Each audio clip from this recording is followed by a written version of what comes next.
I have had the good fortune of traveling around to a wide variety of companies. In these travels, I've observed that at least 25% of the time, corrective action fell into one of these categories: written warning, verbal reprimand, counseled employee, publicly humiliated, employee dismissed. In other words, we took corrective action on people instead of the process. This is basically the same as taking action on symptoms. Our process remains the same, the problem remains in place, and we've demoralized our workforce. In reality, there are times when discipline of some sort is entirely appropriate, but certainly it is the exception rather than the rule. If employee discipline is the primary means of problem solving at your organization, then you can rest assured that few problems will ever get solved. Problems that correctly result in employee discipline include violation of law, violation of company policy or work rules, serious ethics lapses, harassment of coworkers, and inappropriate behavior. Another key principle of problem solving is that we assign ownership for the problem. You will assign the primary responsibility for managing a problem-solving project to an individual, not a team, committee, or group, but a competent individual who will ensure that progress is made and the problem-solving method is followed. As W. Edwards Deming once said, shared responsibility means nobody's responsible.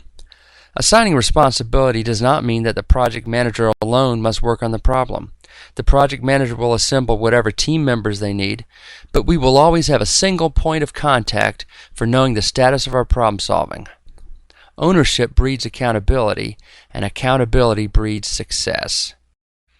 When our project manager begins assembling team members to assist in problem solving, he needs to avoid selecting people who think and act just like him.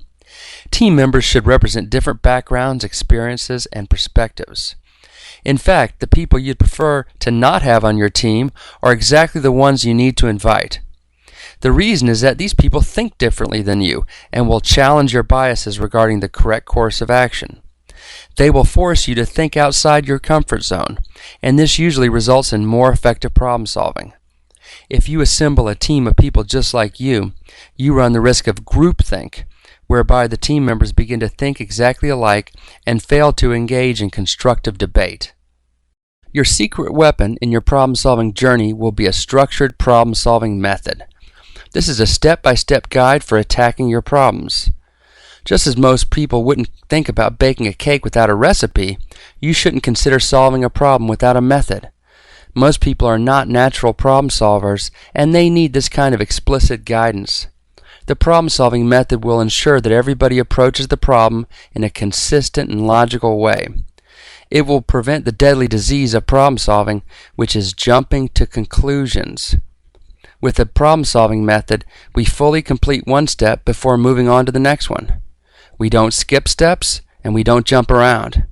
We follow the method as if it was a cake recipe handed down from your great-grandmother. This is the problem-solving method that we will use during the rest of the course. It is a 6-step method that will almost guarantee success if we put the right amount of discipline into each activity.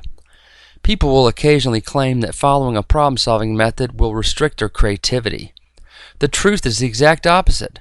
The method provides basic structure and removes the uncertainty about what happens first, second, third, etc.